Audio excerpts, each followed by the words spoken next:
Well, my patriotic American loving friends, we're in big trouble now. I hate to tell you. We're really going to feel it. See, James Comey's been indicted. And the left, the liberals, the media, the Democrats, they're now warning us, to letting us know that because we've done this, they're now entitled to use the law as a weapon against us.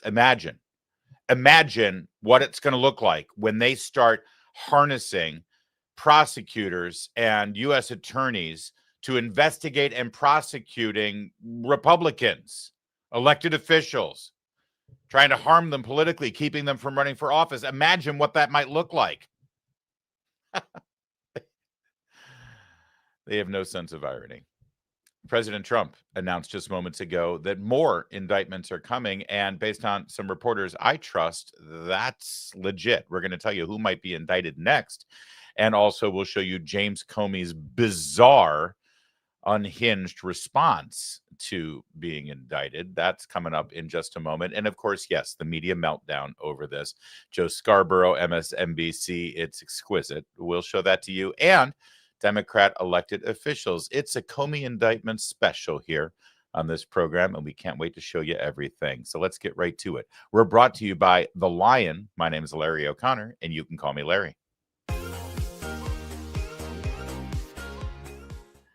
Don't forget to like this video as soon as you possibly can when you give us those thumbs up, and then you go down into the chat, the live chat, or the comments if you're watching us on demand. That helps bring exposure to this program as well, and especially this episodes, because we have a lot of facts, a lot of truth, and a lot of observations that you're not hearing anywhere else in the media about the reality of these indictments against James Comey. So my first question to you that I want to hear down below is, who do you want to be next? Who do you think the next indictment should be for? Go ahead. Let me know. I have some thoughts. Get right to the news in a moment. First, though, if you care about staying sharp and informed, please make The Lion part of your daily routine. It's published by the Herzog Foundation. The Lion covers the headlines that matter, from politics and policy to culture and faith, all through a common sense, values-driven lens. It's the kind of journalism that goes beyond the surface, offering the context and clarity today's news demands. Whether you're tracking big national stories or you want to know what's happening in schools, state houses, and communities across the country, The Lion delivers smart, well-sourced reporting you're not going to find anywhere else. Visit readlion.com to catch up on the latest must-read stories and sign up for The Lion's daily and weekly newsletters while you're there. That's readlion.com, news that informs and respects your worldview. As you know by now, James Comey is facing 2 indictments on federal charges and maybe more charges coming down the path. We'll explain that to you in just a moment. His response, though, to these, his message that he delivered via selfie Instagram video, it was weird, it was creepy, and he looked like a guilty man. We'll show you that in a second. But first, here's how CNN reported the news. Again, understand, the news, the headline, the story is that former FBI Director James Comey has been indicted on federal charges of leaking classified information and lying about it under oath. Here's how CNN reported that story to their viewers. Tonight, the president is celebrating, writing in all caps on Truth Social, quote, "Justice in America. One of the worst human beings this country has ever been exposed to is James Comey, the former corrupt head of the FBI. Today, he was indicted by a grand jury on 2 felony counts for various illegal and unlawful acts. He has been so bad for our country for so long and is now at the beginning of being held responsible for his crimes against our nation." The president ended his post with "Make America Great Again." This comes as I'm told by sources tonight that James Comey is expected to surrender tomorrow morning. We'll be watching, obviously, that appearance very closely. But the former director of the FBI has already made quite clear tonight that he's prepared to fight these charges. Yeah, and then they showed the creepy Instagram selfie Taylor Swift fangirl video from the former FBI director. We'll show that to you in a second. But isn't that hilarious? CNN, the big story here is that Donald Trump is happy. Our top story tonight, Donald Trump is celebrating, not that the former FBI director has been indicted. And by the way, as I show you many clips, and we've got many clips of the media coverage of this story, notice one through line, notice one common denominator. Very rarely do the anchors, the hosts, the reporters, the blow-dried teleprompter readers, and even the legal analysts, very rarely do they actually say, here is what he's been accused of, here is the evidence, and here is our analysis to suggest whether he's actually guilty of these crimes or not. That barely made it into the conversation. Instead, it was always about the precedent that is being set, and this is just revenge at Donald Trump against his political enemies, and we've crossed the Rubicon. And it's like, okay, but did he do it? Is he actually guilty of the crime? They don't want to talk about that. You know why they don't want to talk about that. We'll talk about that. First, though, President Trump, on his way up to New Jersey for the weekend and to attend the Ryder Cup, stopped and talked to reporters on the South Lawn, and he delivered a stunner. Now that James Comey has been indicted, who is the next person on your list in this retribution? It's not a list, but I think there'll be others. I mean, they're corrupt. These were corrupt, radical left Democrats, because Comey essentially he was worse than a Democrat. I would say the Democrats are better than Comey. But no, there'll be others. Look, that's my opinion. They weaponized the Justice Department like nobody in history. What they've done is terrible. And so I hope there are others. You can't let this happen to a country. Will you appoint a permanent U.S. attorney to try this case? Lindsey Halligan has never tried a case. Well, we'll see, but it's a pretty easy case because, look, he lied. You saw my truth today. He lied. It was yes, no. He didn't say, well, in my opinion, he didn't do a lot of things that maybe he should have, but I don't think he could because he lied. That was a very important question that he was asked, and he wanted to be specific, but he didn't. The only thing that happened to him, he didn't think he'd get caught. That answer that he gave, that was a very important answer. And for him, it was a very good answer if he didn't get caught. But he got caught lying to Congress. How is this not? He met the Australian vote, President Trump. Are you worried now that the next time there's a Democratic president, they will indict your FBI director or people in your industry? That's what they tried to do, right? They did it with me for 4 years. They went after me. They went after me for 4 years, and that doesn't include the 4 great years that we had in the White House. So when I ran it from 2016, when we won, it began before I got to office. You know that. Wait a minute. Before I came to office, I started hearing rumors about Russia. I said, what the hell do I have to do with Russia? Nothing. And then it got worse and worse. And some of the fakers, not you, but some of the fake news picked it up and they loved it. And we went through a long time with that. And despite that, we had a great first term. Because that's how it went, where they made you go and take a mugshot. Is this more about justice or is it about revenge? It's about justice, really. It's not revenge. It's about. It's also about the fact that you can't let this go on. They are sick, radical left people, and they can't get away with it. And Comey was one of the people. He wasn't the biggest, but he's a dirty cop. He's always been a dirty cop. Everybody knew it.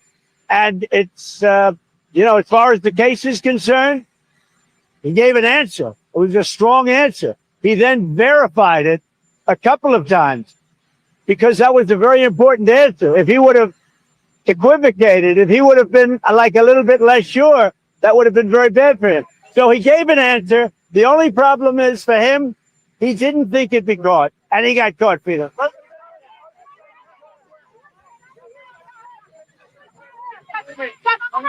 Trail that sometimes revenge is justified. Is that what you're saying? This is about justice. He lied a lot, but this was a very important thing.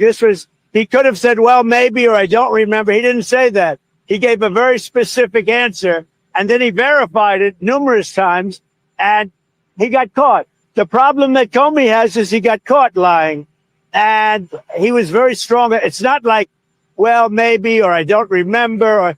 He gave a very specific answer because it was a very powerful question, a very important question. And when he gave the answer, the only problem is he got caught. So, all right. So there's President Trump on message, repeating over and over again. This problem is that Comey gave an answer, a strong answer. He thought he could get away with it. He got caught. He lied. All right. Have you noticed, by the way, all of the reporters and all of the analysts and all of the teleprompter readers who say, well, this is just revenge. It's revenge. This is Trump seeking revenge. And nobody is stepping forward saying, revenge for what? What did they do to him?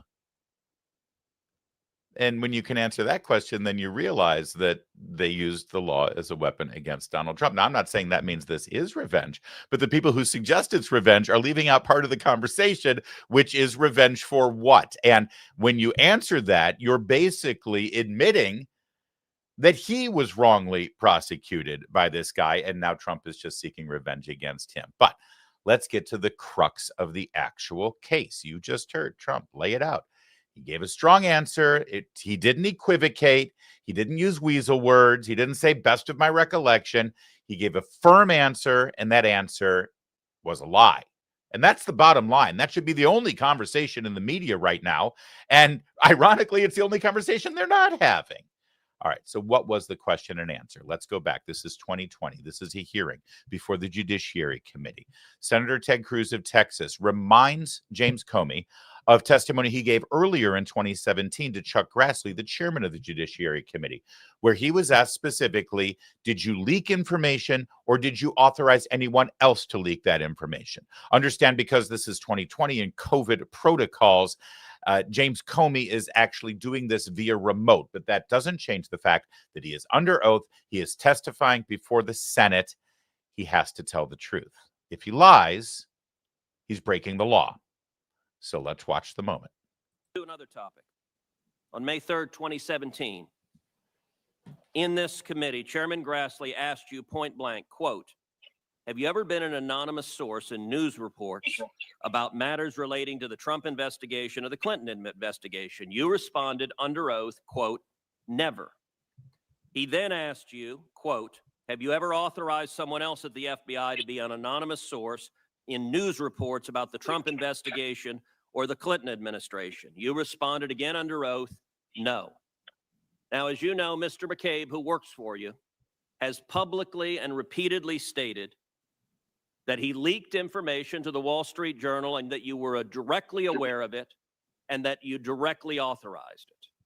Now, what Mr. McCabe is saying and what you testified to this committee cannot both be true. One or the other is false. Who's telling the truth? I can only speak to my testimony. I stand by what the testimony you summarized that I gave in May of 2017. So your testimony is you've never authorized anyone to leak. And Mr. McCabe, if he says contrary, is not telling the truth. Is that correct? Again, I'm not going to characterize Andy's testimony, but mine is the same today. All right, I'm going to make a final point because my time has expired. This investigation of the president was corrupt. The FBI and the Department of Justice were politicized and weaponized. And in my opinion, there are only two possibilities: that you were deliberately corrupt or woefully incompetent. And I don't believe you were incompetent. This has done severe damage to the professionals and the honorable men and women at the FBI, because law enforcement should not be used as a political weapon. And that is another. And that is exactly what James Comey did. Thank you, Senator Cruz. That's the moment right there. That's one of the moments. Now, there may be more charges against James Comey. We'll get to that coming up in just a second, but understand what was just said there. We know information was leaked to the media. We know it was leaked via the FBI. And Andy McCabe, who, by the way, got fired from the FBI by Christopher Wray and by Rod Rosenstein and by Attorney General William Barr under Donald Trump in 2020. Andrew McCabe, who was the deputy director of the FBI, he said that it was a completely legal leak that he gave to the New York Times, I think it was, because James Comey authorized him to do it. See what's happening here? The rats who are leaving the sinking ship are all pointing at each other. McCabe said, hey, yes, I leaked, but it was because Comey told me to. Comey said, I never told anybody to leak. In fact, I wasn't even aware of any leaks. And Andy McCabe says, oh, I brought this to Comey's attention, and he said it was okay. Somebody's lying. And this should be fascinating when the testimony is heard in open court. Now, will there be other charges? Catherine Herridge, who is one of the best reporters in Washington, D.C., and very well sourced on this and has been covering the FBI for over a decade, says that she believes that there are more charges that can be brought against James Comey. We're going to get to what those charges might be coming up in a bit. And thankfully, we've got James Comey's own words, his own public proclamations that can very well be used against him. That's kind of how it works, right? What you say can and will be used against you in a court of law. That would be the Miranda rights. It applies even before you're arrested. James Comey knows that. The reason that those indictments might be coming down the lane is because this indictment, Catherine Herridge, as she reads it, is kind of wide open. This is sort of a placeholder. They wanted to get this one in before the statute of limitations because the 5-year mark of his testimony is coming up next week. That testimony that you just saw, that was 2020. It was the fall of 2020, 5 years ago next week. So if you're going to indict him on this, you had to get it in now. And they did. And they did. Now, Donald Trump just said there could be other indictments coming on other people. We want to hear from you down below who you think should be indicted next, who you think will be indicted next. Here's John Solomon from Just the News, who's been covering this story for over a decade as well. Here's him breaking that information last night on Hannity. I think other government officials are in danger of being indicted in the coming weeks, some in the FBI, some in other parts of the government. This is the beginning of a large accountability roundup in government. And I think what's really remarkable, most of my career I've spent uncovering FBI cover-ups. The FBI has a long history of misleading Congress. Comey falls into that. But the evidence against Comey tonight comes from the FBI and its new director, Kash Patel, who promised radical transparency. And he actually provides the key piece of evidence that leads to this indictment. If you're a member of Congress and you've been tired of lying, being lied to by the FBI, tonight's the first time the FBI actually did something about it. They turned in their own man tonight. I think that's an extraordinary part of this story. Yeah, we're going to have a really deep dive. It sure is an extraordinary part of the story. And understand that. That's right. FBI has a long history going all the way back to J. Edgar Hoover, of sort of operating on their own and utilizing the law as a political weapon against people in Washington and against just everyday citizens like you and me. They've been prevaricating and skirting around the truth when Congress is trying to administer their oversight. That's why in the 70s, there was a huge new round of FBI reforms about who they could wiretap, who could authorize wiretaps. James Comey and his FBI, they just peed all over those new regulations. We know that. They weaponized the FISA court. They went after an innocent man, Carter Page, and claimed he was a Russian spy when he wasn't. They put out a false FISA warrant that James Comey put his name to, verifying the information and it was accurate when it wasn't. And if you're Congress and you actually take your role of oversight seriously, you're happy now that finally somebody's getting indicted on this because it's not new. There's nothing new about this. The only difference is somebody actually got indicted and it was the FBI who turned in one of their own. That's a big deal. Who else might be coming? Here's Catherine Herridge. As I mentioned, she's with CBS. Well, excuse me. She got fired by CBS News because she told the truth too often. She's now an independent journalist, and you can subscribe to her work on the X platform. She says, based on my 2 decades covering the FBI and the Justice Department, a thin indictment suggests a holding charge with the potential of a more complex superseding indictment that adds more charges. This is not only possible, but plausible in Comey's case, based on the recently declassified FBI leak investigations via Director Kash Patel of the FBI, codenamed Arctic Haze. What is Arctic Haze? Well, let's keep reading. The Arctic Haze records reveal several FBI senior leaders and Columbia law professor Daniel Richman said they coordinated media leaks at Comey's direction. James Rybecki, former FBI chief of staff, James Baker, former FBI general counsel, Andrew McCabe, former deputy director, and Daniel Richman, Columbia law professor. August 14th, I was among the first to report on Arctic Haze. The parties did not respond to my request for comment about the declassified Arctic Haze records. Let's focus for a moment on that Columbia law professor, Mr. Richman. This is an old friend of James Comey. And he mentioned, I believe it was in his book, that he had shared information with Daniel Richman to leak to the New York Times about his interactions with Donald Trump.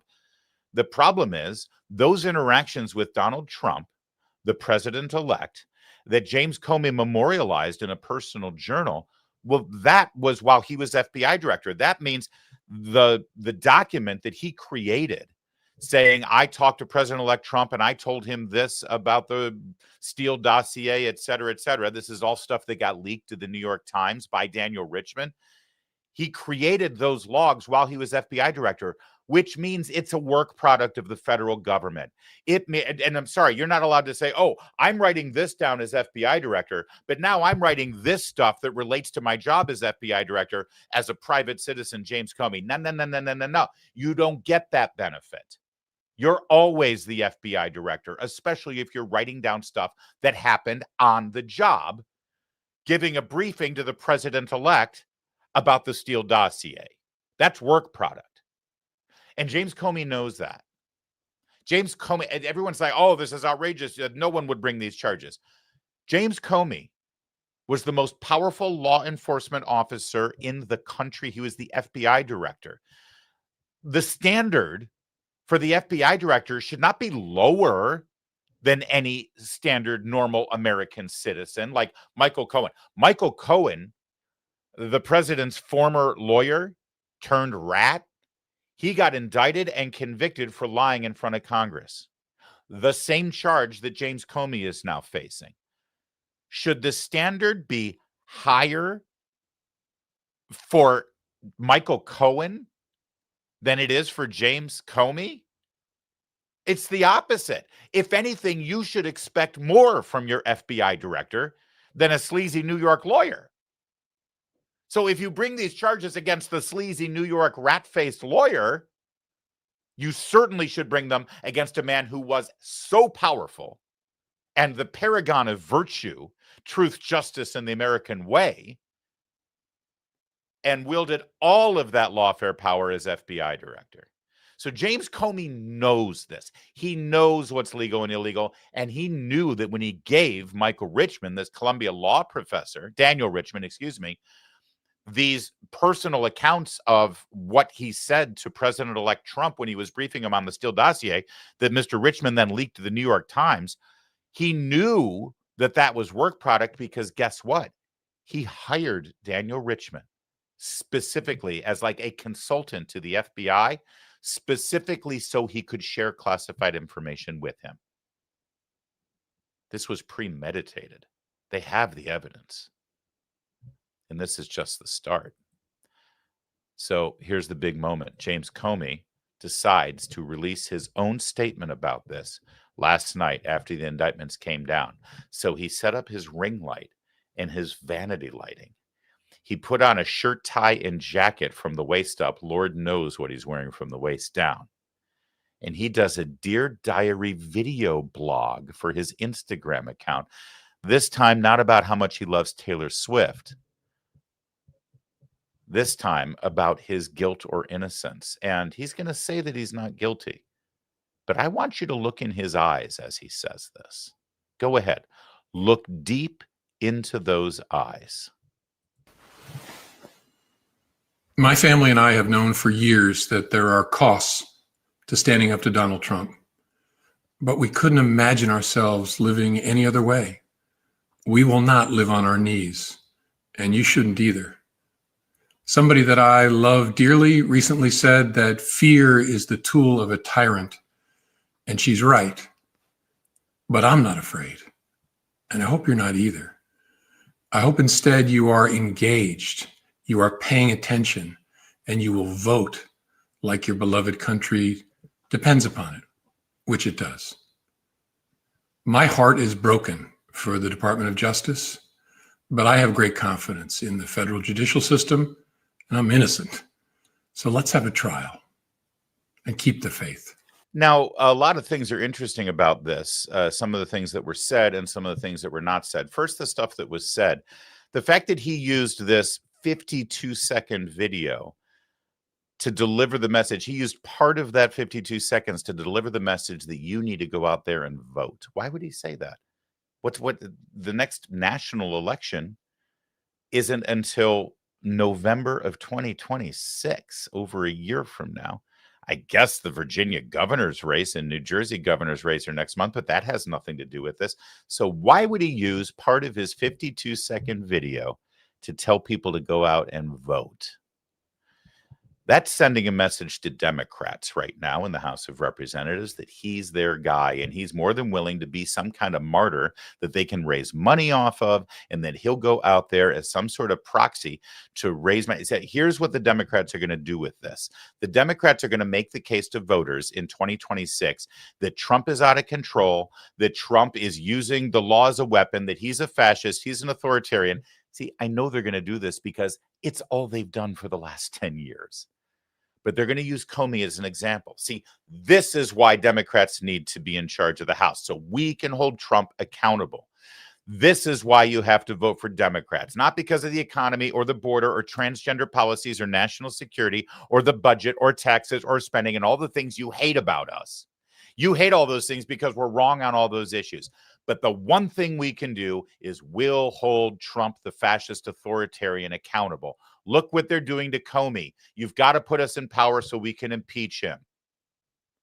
That's why Comey just said that. That's why Comey said, make sure you go out there and vote. He's letting Democrats know, use me. I'm your guy. Protect me. Do whatever you can. I'm your foot soldier. Let's go. The other interesting thing about those 52 seconds is what he didn't say. He said he's not guilty, and then he said, let's have a trial. Well, wait a minute. Why are you waiting for the courtroom to tell us why you're innocent? It would have been really simple for James Comey to say, this is what, in fact, let me rephrase what I'm about to say. What would you do if you were in his shoes? If you're about to get indicted for allegedly lying under oath in front of Congress, and we've all seen the video of what you said, what would you do if you truly were innocent? I know what I would do. I'd get right on this camera and say, hey, guys, I'm getting indicted tomorrow, and it's ridiculous. Let me show you what this is really all about. Here's what I said. Now, here's why what I said is true. And they're lying. When they say that I perjured myself, they're lying because what I said was true. And here's the evidence to prove that what I said was true. That's what an innocent person would do. A guilty person who plans on playing to public opinion and try to sway the jury pool and tries to use lawyers' tactics in the courtroom to get off on the charges, that guilty person would do exactly what this weasel just did. I hope you noticed that. But while we're walking down memory lane, let's take a look here at what James Comey said after Donald Trump was indicted. He didn't do the selfie video. I don't think he knew how to yet, but he said that it was a good day for the rule of law. Well, why isn't yesterday a good day for the rule of law? No one is above the law, right? The next time Donald Trump got indicted, by the way, these are indicted on charges that, of course, are in the process of being overturned or already have been overturned by an appeals court. The next time he got indicted, James Comey said, the rule of law endures. That's fascinating, isn't it? And then there was this moment, January 21st, 2021, right after Joe Biden was inaugurated president. What did James Comey have to say then? Convict him, bar him from future service, have the prosecutors, the local prosecutors in New York, pursue him for the fraudster that he was before he ever became president, lock him up for the garden variety frauds he did there, but don't give him that center stage, that dominant role in our national life, just down the street where Joe Biden is trying to heal this nation. Okay, so right after Joe Biden is sworn in, he's screaming, indict him, lock him up, throw away the key.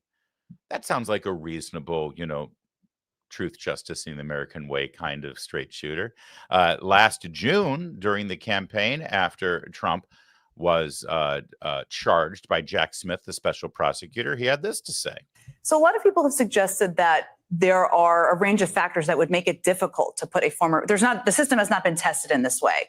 Do you agree with that it would be difficult or nearly impossible for the law enforcement institutions to put him in actual jail? No, they would just put him in a double wide somewhere out near the fence, out in the grass. And he would eat there, he'd shower there, he'd exercise there, he'd be away, as Danya Perry said, from general population, but it's obviously doable. Wow. Hey, great advice. I wonder if they still have that double wide, because they might need it for this guy.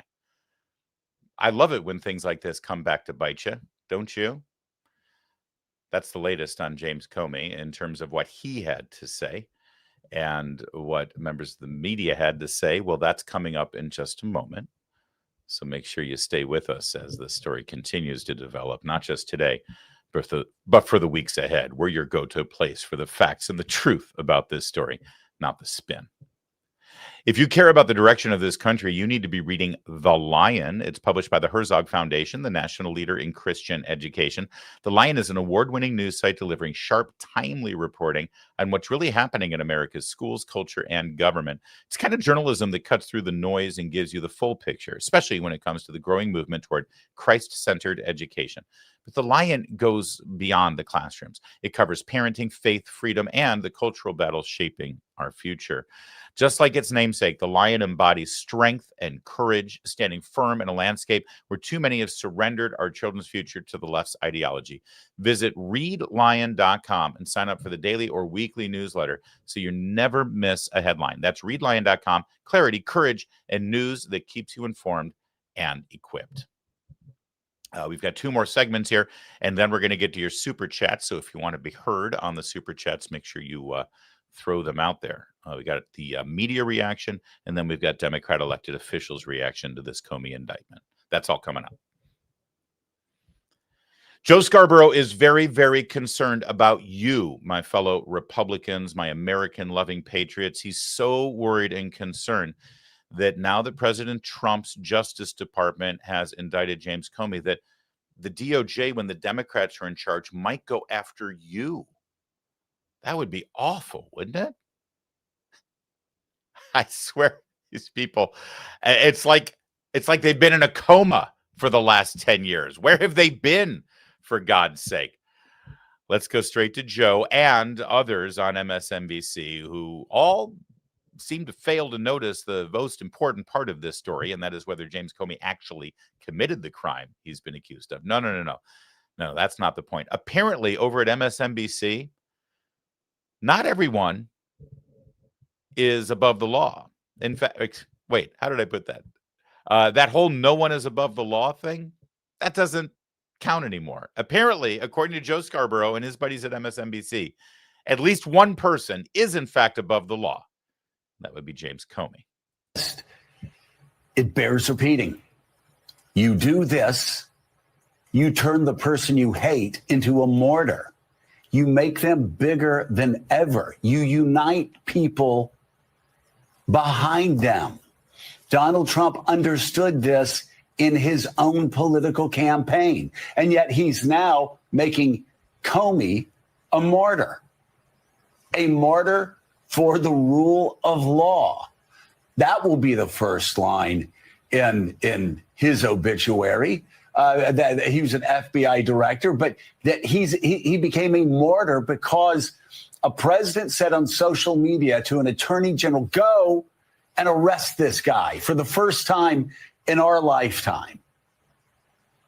And so now the world looks at James Comey and they see that he is a political and a legal martyr. No, actually, as usual, Joe Scarborough is wrong about that. So a couple things here. First of all, it's true. Donald Trump did become a martyr because of the way he was treated by the DA in New York, the Attorney General in New York, the DA in Fulton County, Georgia, and also the Special Prosecutor Jack Smith. He was, but there's a big difference between Donald Trump and James Comey. Okay, there's many differences, in fact. Number one, Donald Trump was the president of the United States and was unjustly impeached twice, was investigated by this guy as a Russian collusion super spy that stole the presidential election, and it was all built on lies. So we, the people, are aware of the lies that have been told about Donald Trump for a decade now to try to falsely accuse him of charges, right? And so when you did bring an indictment against him, what indictments were they? So Alvin Bragg in New York, who ran for office saying, vote for me and I'll find a way to prosecute Donald Trump. And the DA that he replaced looked at the exact case that Alvin Bragg looked at and said, there's no crime here. And the U.S. attorney looked at the exact same case that Alvin Bragg looked at and said, there's no crime here. And then Alvin Bragg comes in and finds a crime here. Not only finds a crime, but extends the statute of limitations to turn a misdemeanor into a felony by tying it to an unnamed felony having to do with campaign finance. And boom, you've got your indictment. And we all know that. We're smart enough to know that, Joe Scarborough. All right, Letitia James, Attorney General of New York, again, runs for office saying, vote for me, I'll find a crime to get Donald Trump. Now, on that one, they came up with some bizarre notion that Donald Trump asking a bank to give him financing on some real estate deals that the bank never complained about, and that the bank made all of their money back plus interest in the long run, that somehow that was a crime because he overvalued his property. And she found a judge to prosecute him for that. Oh, and then there's the E. Jean Carroll case. With that one, they actually had to pass a new law to extend the statute of limitations on it, and then told the jury, basically, if you think that Donald Trump behaved badly, that's enough. And that was, by the way, a defamation suit, not even a criminal case. And then you've got Fulton County, where the district attorney was having an affair with the special prosecutor that was getting tax dollars to investigate. And at that one, they had 19 indictments of lawyers who were advising President Trump on the recount after the election. We've all seen these for what they are. Trumped up political charges to harm Donald Trump that had nothing to do with the rule of law. They tried to take him off the ballot in Colorado and in Michigan and in Maine because he had been convicted. They wanted a talking point to say that he was a convicted felon, and nobody cared about it because we knew that the charges were bull. Then you had Jack Smith, who was hired by Merrick Garland at the behest of Joe Biden, the president of the United States, to investigate Joe Biden's political opponent. And lo and behold, he came up with charges right in the middle of the election year, even though they had 3 years to investigate him. But no charges were brought over January 6th until right there in the throes of the election year. And the Supreme Court sent that back and said, this is crap. You see, just bringing charges against Donald Trump didn't make him a martyr. Bringing up bullshit charges against Donald Trump made him a martyr. Now, compare that with James Comey. Here's two big differences. Number one, I just laid out all of the charges against Donald Trump, and we all know that they are garbage. With James Comey, it's not complicated.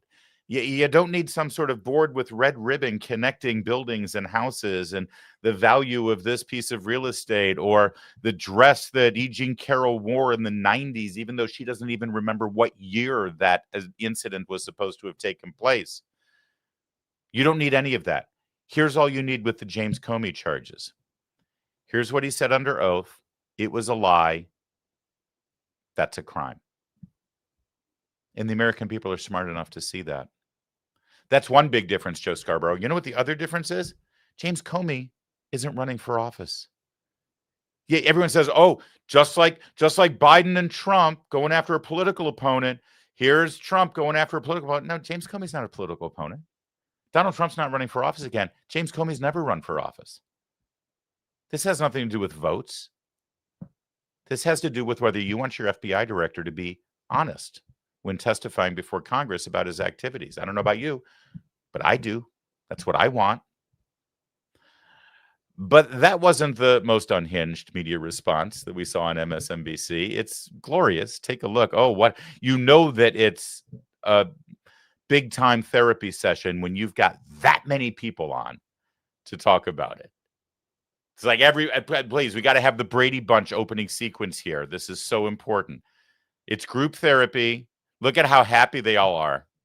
It's really something. I want to start with you, and you've got some new reporting this morning on kind of the timeline about how this all went down with the new U.S. Attorney, Lindsay Halligan. Yeah, that's right, Willie. My colleagues, Carol Lenig, Vaughn Hilliard, and I have learned that Lindsey Halligan, the newly installed U.S. attorney who was an associate secretary at the White House and is Donald Trump's former defense attorney and has never prosecuted a case. She brought this case to the grand jury by herself, we are told. She presented for a couple of hours yesterday afternoon without any help from other prosecutors in the office. At least they weren't presenting the evidence to that grand jury, and acknowledging that she got 12 grand jurors to go along with this case. That underscores, though, that she's going to have difficulty finding a prosecutor within that office, a real prosecutor who actually understands federal criminal procedure, to take up this case. Now, she could always hire someone from the outside. There are plenty of right-wing lawyers who would leap at the chance to prosecute this case, but people within the Justice Department, professionals who do this for a living, are balking. And in fact, James Comey's son-in-law, Troy Edwards, who is a senior lawyer in the National Security Division in that very office, the Eastern District of Virginia, resigned immediately when this indictment was announced. Did you catch that? Without any sense of irony, without actually recognizing what he's saying, Ken Delanian of NBC News, saying, yeah, they're going to have real trouble finding real prosecutors to take up this case. In fact, here's a perfect example. We just had a guy in that very office resign his position. He happens to be James Comey's son-in-law. And that's supposed to be a legitimate example of how no one's going to, maybe because James Comey's son-in-law in this incestuous sort of swamp that is the U.S. Attorney's Office in Washington, D.C., maybe the fact that James Comey's son-in-law is one of the top lawyers there is maybe an indication why none of those other lawyers might bring these charges, because they're all on the same team. They're all in the same family, for God's sake. And he says this with a straight face. By the way, if I may, since the crux of this case has to do with James Comey as FBI director leaking classified information to reporters, may I just say what Willie Geist and Joe Scarborough and Mika Brzezinski should have said during this panel discussion on Morning Joe to Ken Delanian? Hey, Ken, you cover the FBI and the Justice Department for NBC News, and boy, you've had a lot of anonymous source stories over the years about Trump and Russian collusion and the CIA intelligence community assessment and the Steele dossier. You've been right in the middle of this story. So for our viewers, if I may, Ken, considering the fact that James Comey leaking classified information to members of the media is actually at the center of this story, before we have you report to our viewers, could you just come clean and tell us, have you ever received any leaks from James Comey, Ken? Have you? Because I think our viewers deserve to know that before we have you report to us in an unbiased way about this story. Willie Geist and Joe Scarborough, Mika Brzezinski never did that on this program. They just let Ken go forward. Let me just say, I'm willing to go on record right now, and I would like Ken Delanian to challenge me on this, okay? I have two things to say. Number one, I've never received any anonymous information from James Comey or any FBI director or anyone at the FBI or the Justice Department. And I believe Ken Delanian has. Ken, if you think I'm wrong and I'm defaming you, please come after me.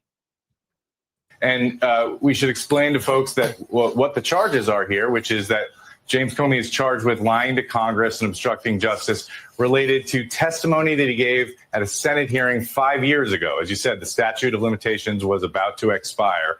And this was a hearing about the Trump-Russia investigation. But the testimony at issue was not about the Trump-Russia investigation. It was about whether James Comey had authorized his deputy, Andrew McCabe, at the time, to leak a story to the Wall Street Journal back in 2018 about investigations into the Clinton Foundation. There was a whole Inspector General investigation of this issue, and that investigation found that Andrew McCabe lacked candor, in other words, that he lied.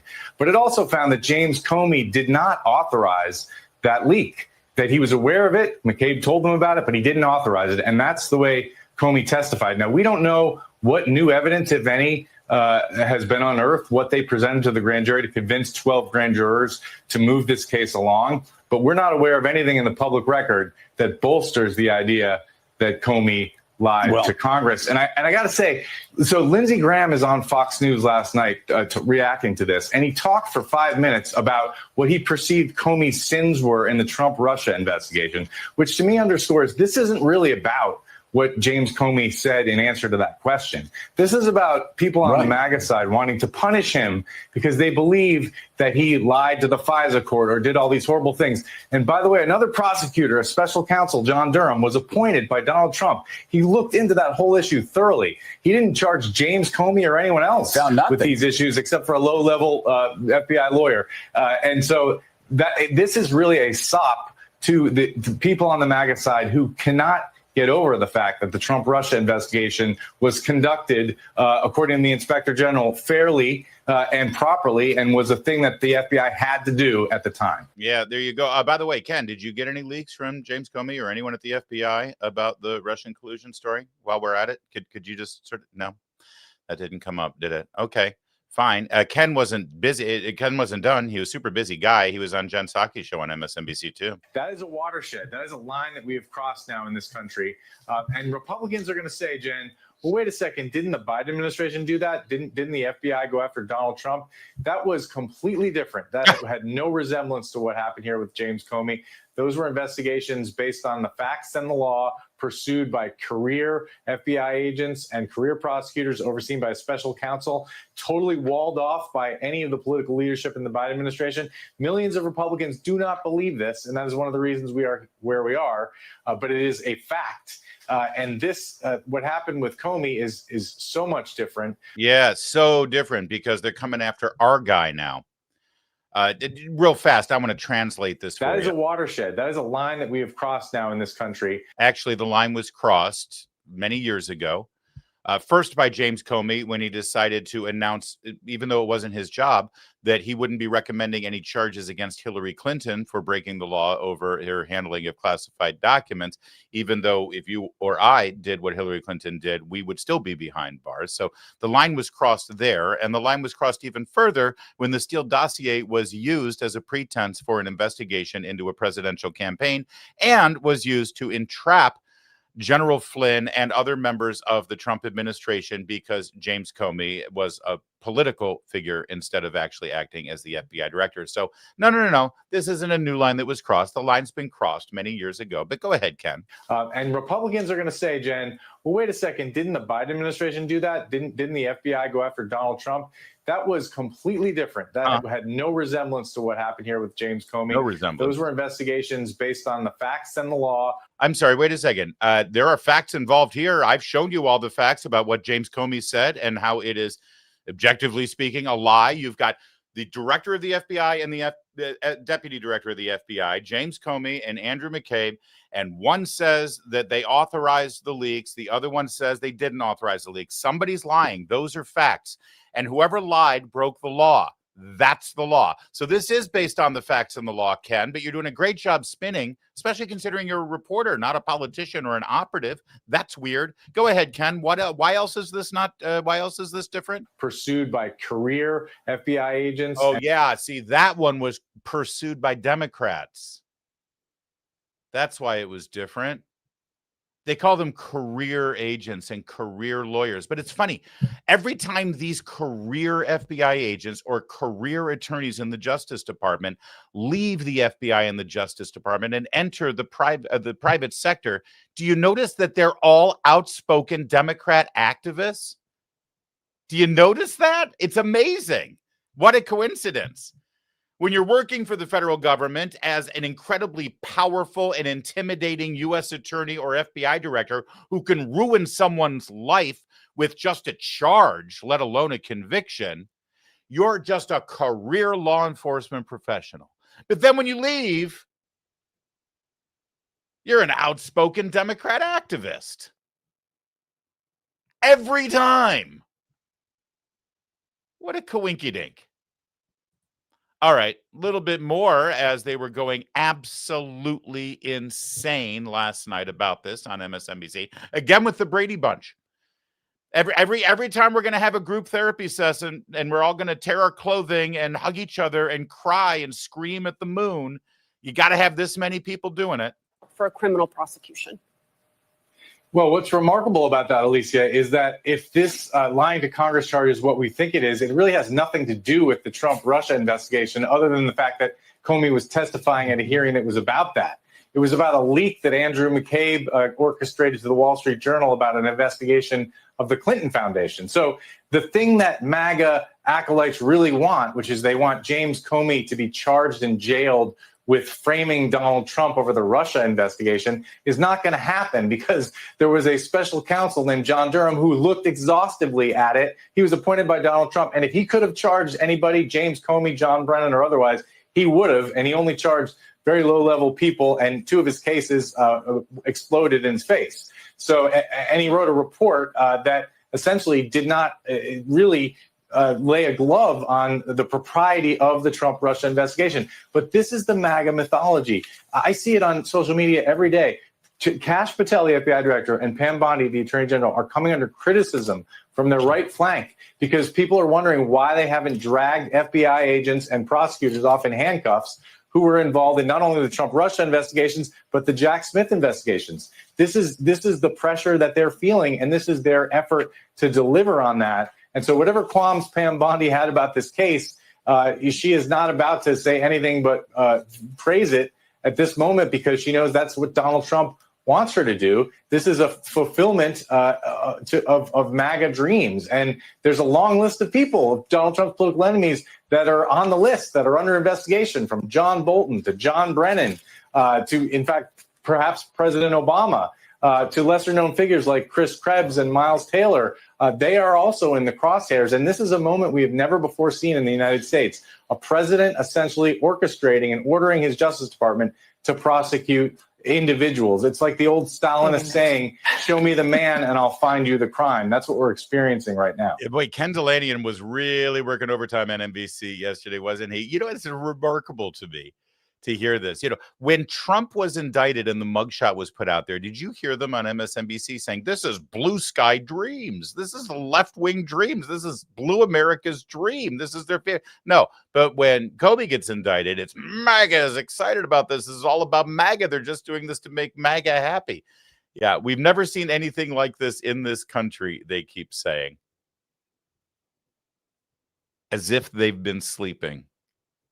As if they haven't been paying attention at all in the last 10 years. And I know that it's easy to go back and look at what they did to Donald Trump, but frankly, could we just pause for a moment and recognize what they did to, you know, at the very least, everyday Americans who walked through open doors that were held for them on January 6th at the Capitol building. But even more so, everyday Americans who were under scrutiny by the IRS under Barack Obama because they joined organizations that had the word patriot in the name. What about everyday Americans who got censored off of social media because they didn't like the fact that their kid was kept home from school because of the pandemic and couldn't learn to read? What about everyday Americans who went to Latin Mass as Catholics? What about everyday Americans who went to their school board meetings and complained about policies during the pandemic, and they were investigated by the FBI and the Justice Department as domestic terrorists? What about nameless people that you would never recognize in your life, but they were patriots who worked for the first Trump administration?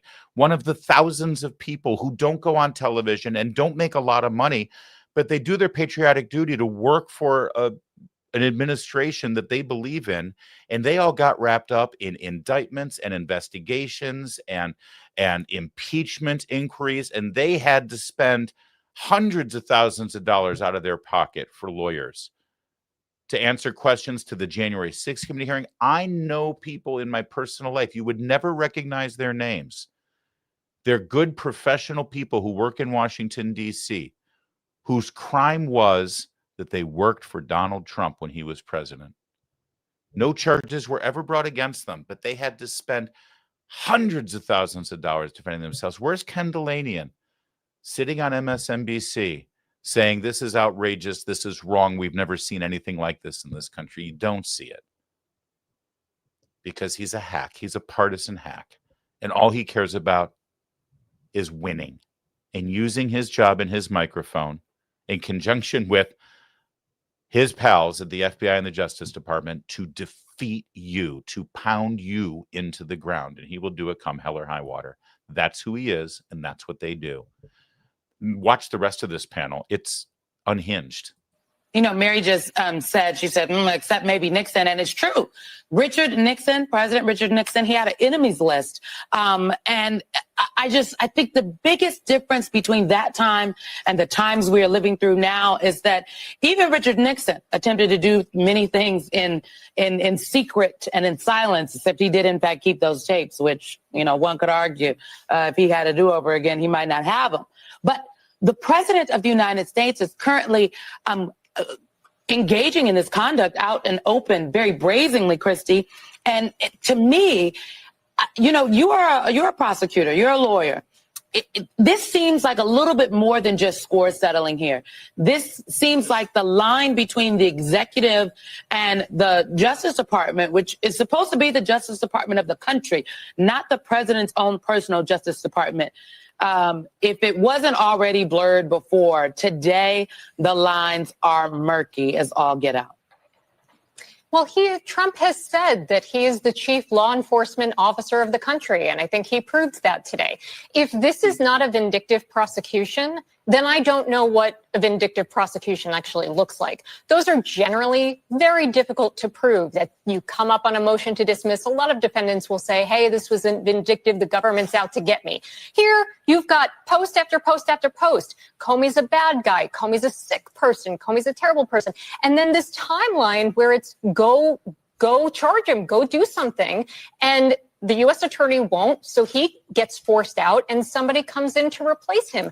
I mean, again, for vindictive prosecution, what you have to show is that there is actual animus from the prosecutor. Well, the prosecutor here is just doing the bidding of this chief law enforcement officer, Trump. So I don't know. I think that defense motion should be successful here. Again, if it's not, I'm not sure what is. Yeah, and when are these people ever wrong? No, wait, these people are always wrong when it comes to Trump and when it comes to politics and when it comes to the law, because they don't look at these things in a fair way. Otherwise, they would have had a conversation actually about what James Comey is accused of doing rather than just the politics of it. Okay, you think that's good. David Frum, CNN, boy, was he just, this is classic David Frum. Charges in American history. I think we all need to mark this day, September 25th. It's a major milestone on America's transition from a fully free to a less free country. And I think that what you just remarked about George Soros is so important because, look, I think the tendency of some of the excellent reporting that we've heard over the past 20 minutes has been to offer viewers a little bit of comfort. Maybe the case will be dismissed as a selective prosecution. Maybe the jury will refuse to convict. But the president has here an agenda that is bigger than mere retribution, is reprehensible and un-American and contemptible and vile and undemocratic, and I'll fill in the words as that is. After the shooting of Charlie Kirk, that heinous crime, the president went on national television and he said what he wants to do next, and that is attack the fundraising of the Democratic Party by using the prosecution mechanism. This is not just a backward-looking prosecution against the president's past enemies. This is a declaration that the president and one of his most important aides, Stephen Miller, has made this point also explicitly, intends to act in the future to use the prosecution mechanism to pervert the 2026 elections, break up Democratic Party fundraising. That's why you go after Reid Hoffman. That's why you go after the Soros family. They're important Democratic donors. Stop them, intimidate, and maybe even if you don't stop them, intimidate them, frighten them, warn them that there could be a prosecution in your future if you give money to my opponents. So President Trump is playing for all the marbles here. And the various forms of consolation that we have, maybe that Pam Bondi feels a little bad about her actions here. Pam Bondi should have walked out the building. She's already disgraced herself by the fact that she's on the job tonight is a disgrace and an indication of who she is and what she is. But more is coming if the president can have his way, and the 2026 elections are in grave danger. And this is one of the mechanisms, along with deploying police on the streets of cities, to make sure that the elections are not free and not fair so that Trump has a chance. Wow. Rebecca, do you agree? Thursday, September. There you go. There you go. See, that we're not going to have a free election again. They're back to that one. You know, all of the things that they've been saying, and they've been saying this for years. There's nothing new here. They're using the same script that they said year after year after year after year. There's a big difference here, though. You know, Trump was president for 4 years. Can you show me how he used the power of his presidency to go after his political opponents? I mean, some people wish he did. Some people, you know, he actually acted magnanimous and said, yeah, no, Hillary's been through enough. Let's not investigate her. It's like, what are you talking about? She broke the law. Let's reinforce the fact that that no one is above the law. Let's absolutely investigate her for her crimes. See, Trump actually took the high road, even when Comey and Robert Mueller and all of these bad actors engaged in this Russian collusion BS behind the scenes to try to cripple his presidency. Even then, he was like, kept his face forward. He didn't demand that his Justice Department did anything. Then he's out of office for 4 years. They go after him with everything.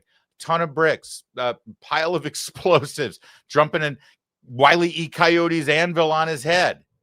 And he gets back in office and says, you know, what they did was wrong. And no one should have to actually go through that again. So let's take a look at it. And if they broke the law, let's charge them for it so it doesn't happen again. And now they're going nuts. How dare you? We've never seen anything like this. This is the worst. We're never going to have a free election again. It's like it's the same old story over and over and over again. And nobody believes it and nobody listens to them because they've been lying to you daily. Listen, you might not like this. You may think, oh, gosh, I don't like James Comey, but maybe the president shouldn't have done this and maybe there shouldn't be charges against him. And this is going to be bad. And this is, yeah, or listen, we're already there. We've been there. Okay. Just take a look at what I just showed you in media reactions from Scarborough to Mika to Kendallanian to David Frum and the panels, all of the Michael Steele's and the hand wringing at the Brady Bunch panels on all of these cable news channels. And they're all acting like they're at a funeral right now.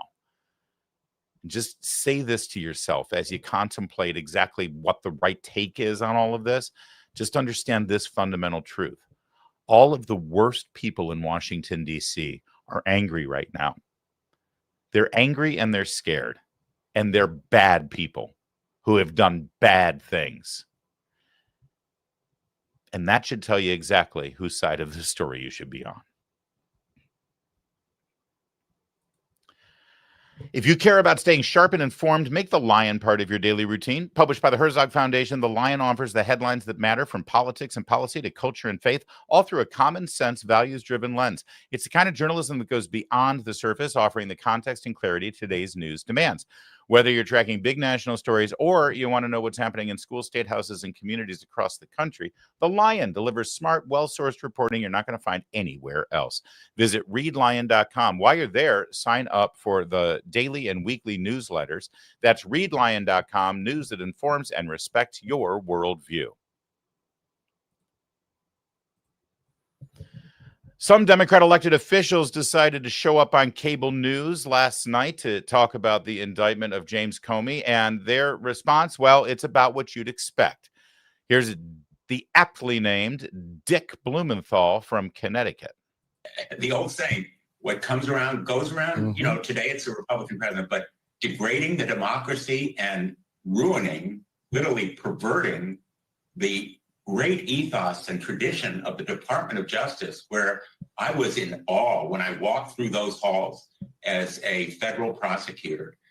I think it's time for Republican colleagues to say enough is enough, and we are going to push them and do it. What goes around comes around, says Dick Blumenthal. You do this to us, we're going to do it back to you. Okay, thanks for letting us know where you stand on this, but just so you know, if you're keeping score, you've already done it to us. Stop pretending like you didn't. Dick stayed right where he was there in his own home studio. CNN decided to hook up to it a little later in the evening. Congressman from California in the House Judiciary Committee. And he was saying, you know, that Congress needs to stand up. And I want to ask you in this context, what can you do right now as a Democratic senator about this? I can ask questions of the Department of Justice, which we will do. We can support colleagues and others on the Republican side who may be inclined, I hope they will be, to draw a line here and protest. Obviously, I have no role in court. I was a prosecutor for 4.5 years as U.S. Attorney in Connecticut.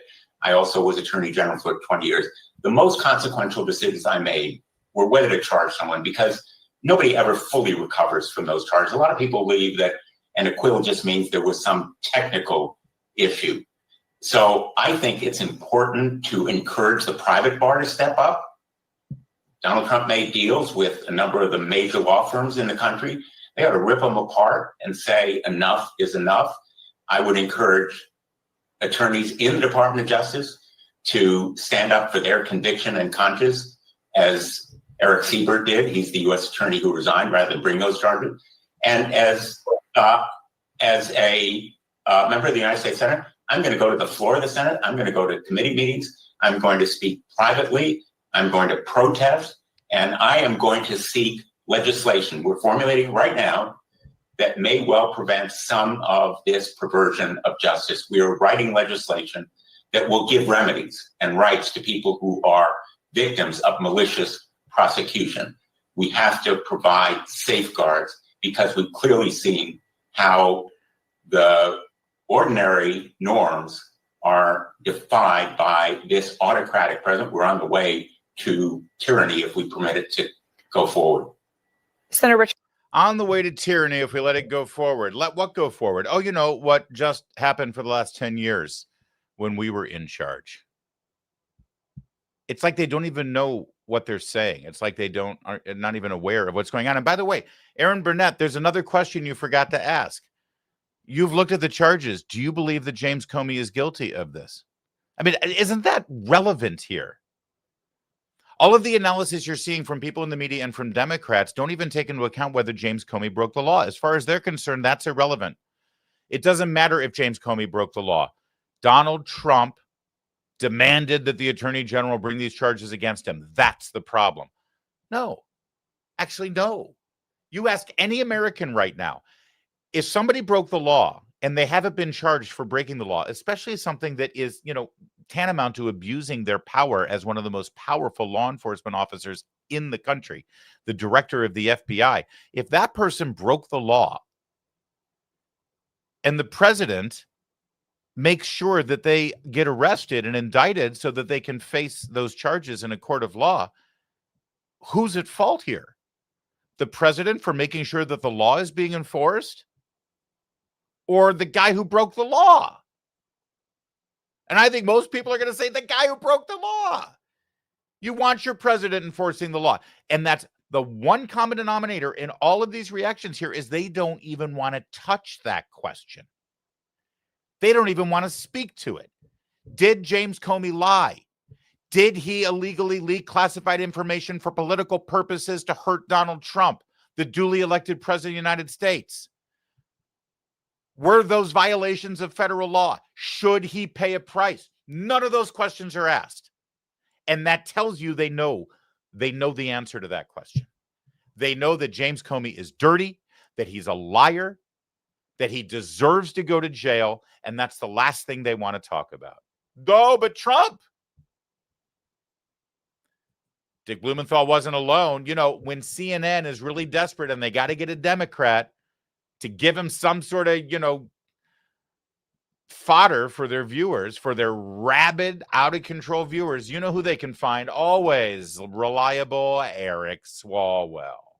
And by the way, the president's saying he has no control here. He has all of the control here. He's the one who has been tweeting to the Attorney General that Comey needs to be indicted. He's the one that fired the U.S. attorney who would not indict Comey. And so this is a very, very corrupt, corrosive act that the president is taking. And what I would just say to any prosecutor at the Department of Justice is it's not going away. As a member of the Judiciary Committee, I promise you, when Democrats are in the majority, we are going to look at all of this. And there will be accountability. And bar licenses will be at stake in your local jurisdiction if you are corruptly indicting people where you cannot prove the case beyond a reasonable doubt.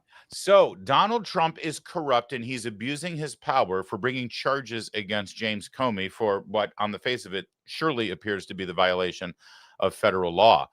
Trump's the corrupt one. But here comes Eric Swalwell saying, hey, all you lawyers out there, we're going to investigate you. We're going to come down on you like a ton of bricks, and you're going to lose your law license if you're involved in any of this. Now, who's the corrupt one in this picture? Donald Trump is holding to account one of the most famous men in America, who was the top law enforcement officer in this country as the director of the FBI, for abusing his power, leaking classified information for political purposes, and then lying about it when Congress was utilizing their oversight role. Eric Swalwell is intimidating and threatening unnamed, faceless lawyers who were just trying to do their job for the Justice Department because he wants them to tank the case. And we're told Trump's the corrupt one.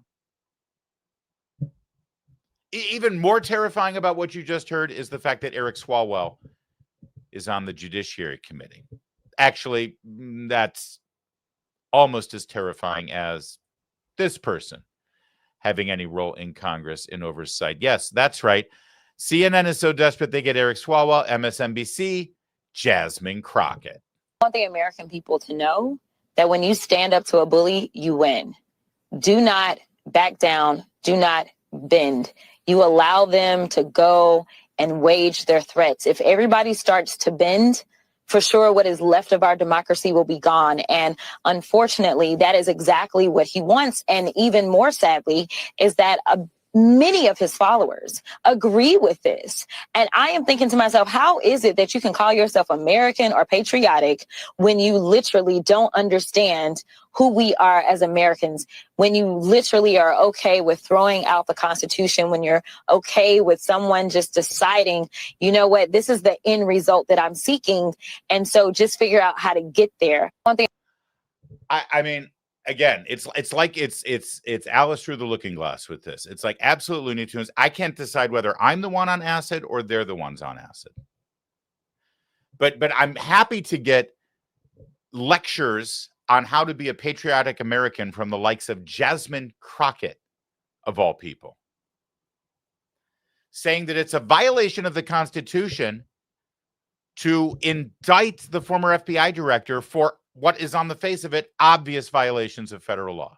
No. The only way to protect the Constitution is to make sure that people like James Comey get off scot-free without ever having to answer to criminal charges in a court of law. That's what will maintain our Constitution. These people are looking at our country through the lens of a toilet bowl. So there's Dick Blumenthal from the Senate. There's Eric Swalwell and Jasmine Crockett from the House. How about a former Obama administration official on the panel at CNN trying to lecture Ben Ferguson about law and order and who started it by waging lawfare against their opponents? Well, let's see what happens. Agree, gentlemen, that Trump is trying to flex a muscle here.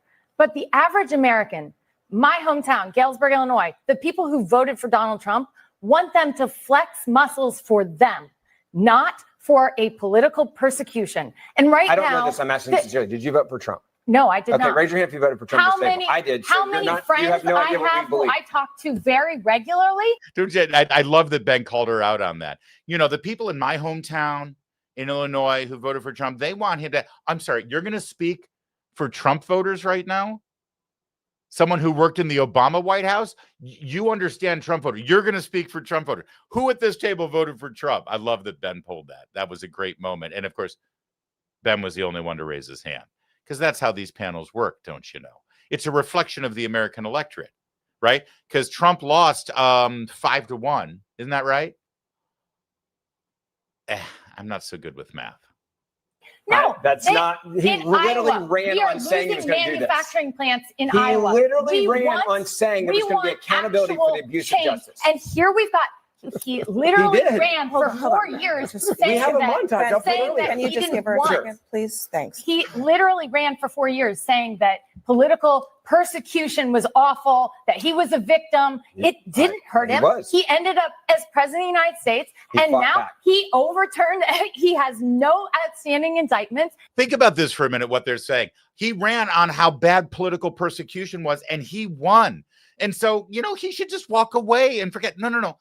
The underlying point is the people who persecuted him politically by using the rule of law should pay a price. Otherwise, they'll do it again. That's the whole point. And her argument here is, well, Trump won the election. Haven't they paid enough of a price? Trump's the president. Isn't that punishment enough? It's like they can't even hear themselves. And now nobody wants him to go after more people. That's absolutely not what he said. A very and what we're small voting for. percentage of the MAGA base will be happy with this. You're also Many wrong. people are very concerned about their economic security. You can do two things and right this at is the same not time. addressing that. Donald Trump, and there was a montage played on CNN earlier today.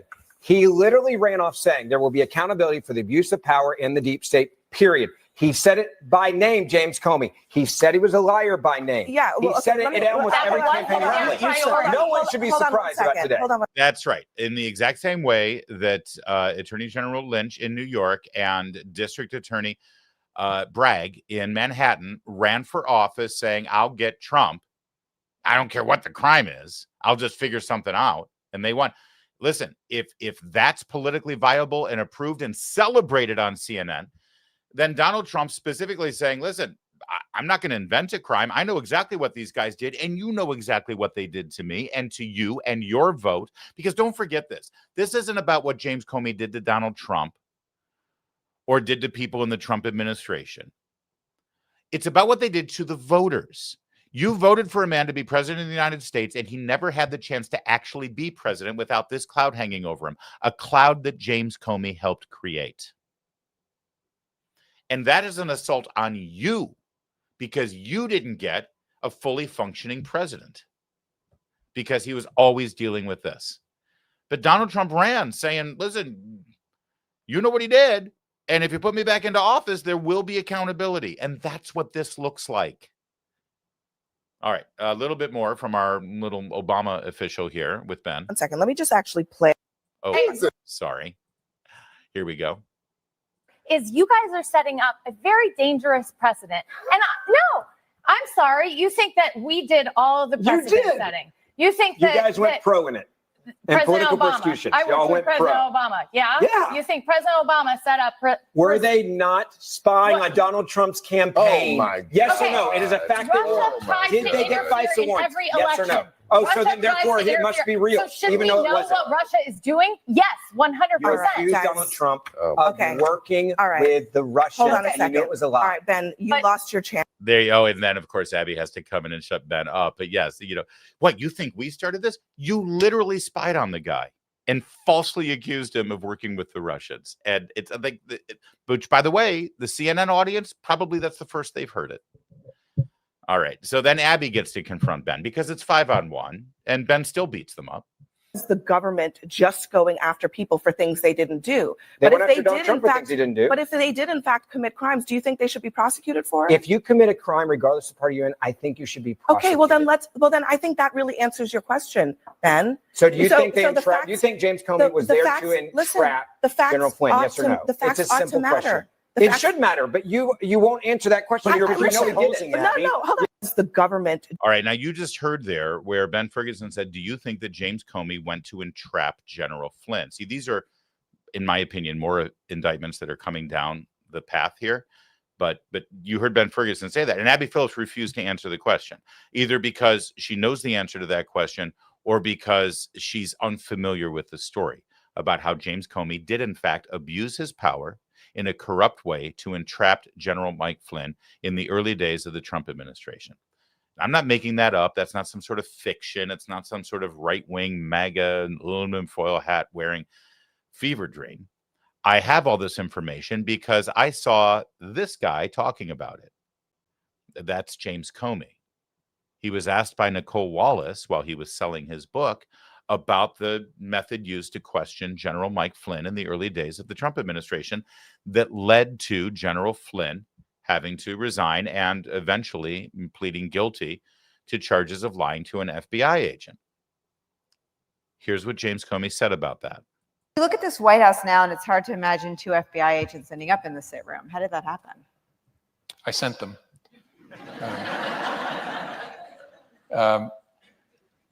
Something I probably wouldn't have done or maybe gotten away with in a more organized investigation, a more organized administration, in the George W. Bush administration, for example, or the Obama administration, the protocol, two men that all of us have perhaps increased appreciation for over the last 2 years.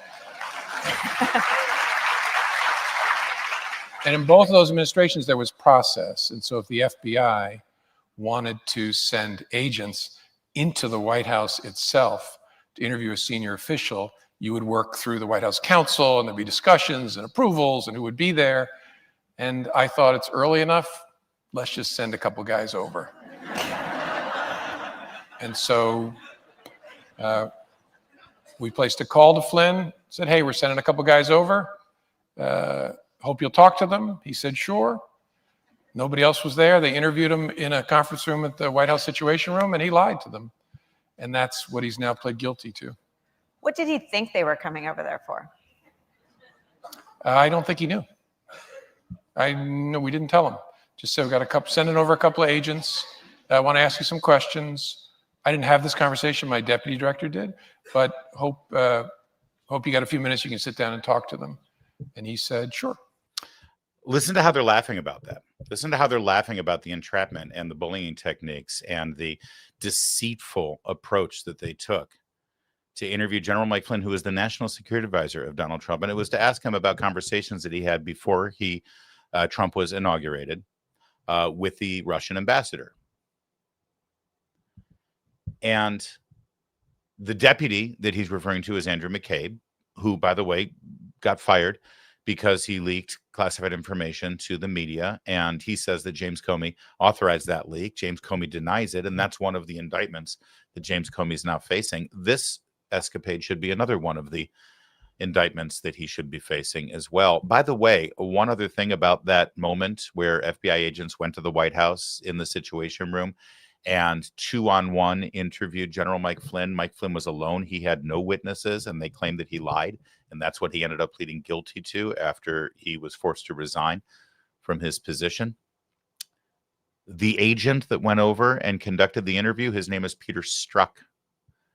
Peter Strzok, another person who was fired from the FBI in a cloud of shame and controversy because, of course, he was the one who was sending text messages to his girlfriend, Lisa Page, who he was cheating on with, about how they hated Donald Trump and how even if he won the election, they had an insurance plan and they were going to do whatever they could to undermine the Trump presidency. I'm paraphrasing, but you're familiar with Peter Strzok and his text messages. And, oh, by the way, as Mark Hemingway reported at Real Clear Politics, Real Clear Investigations at the time, Peter Strzok sent a memo about that interview with General Flynn ahead of time. And here's what it said.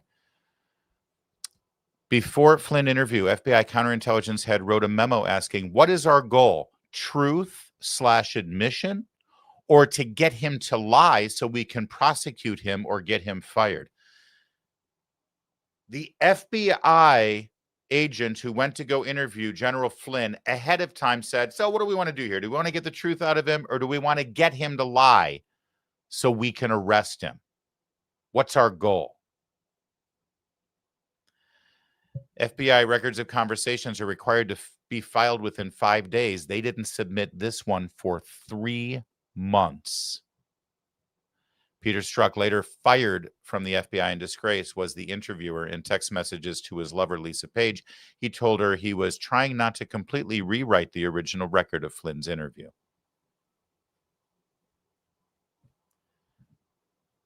That's how the FBI was run under James Comey.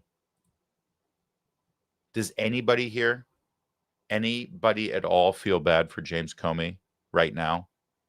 Does anybody think that he doesn't maybe need to face some justice here and answer for his behavior, and answer for how he ran the FBI? Anyone at all?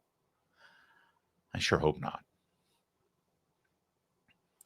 All right, all y'all, thanks for watching our show today. That was a loaded one, but I got to tell you, I've been following this story for so long that I couldn't wait to get in front of this camera and this microphone with you today. Let's get to your super chats while we can, and then we'll launch right into the weekend. Angela, $5 super chat. Hard up. Hakeem says anyone involved in indictment will be held accountable. Who the bleep does he think he is? Are they going to repeat the last 4 years? Yes, that's exactly what. And as I told you earlier in the show, Democrats are going to run on this. James Comey signaled to them that he's going to be their campaign poster child. You got to vote for Democrats so we can hold Trump accountable. It's not going to work, but yes, they're going to try to repeat the last 4 years, 100%. Patricia Franklin with a $5 super chat. Look for some I am not suicidal coming soon. Yeah, exactly. It's going to start getting dicey. Thank you, Patricia. Ball State alum with a, wow, that's a very generous super chat. Thank you, Jeff. $25 super chat. Yeah. Comey did all these things, but can we discuss his true crime against humanity? His penchant for combing his hair with buttered toast with a heavy coating of shellac. I envy his head of hair, but as you know, I have sort of a hair thing here. Thank you, Paul State alum. That's very funny. Patrick with a £5 super chat. Victory laps over Comey are way premature. The judge is a Biden appointee, so case dismissed or watered down with no appeal available. I'm not taking victory laps. I'm just saying I'm happy that he has to at least face his charges. And at the very least, he has to sweat some.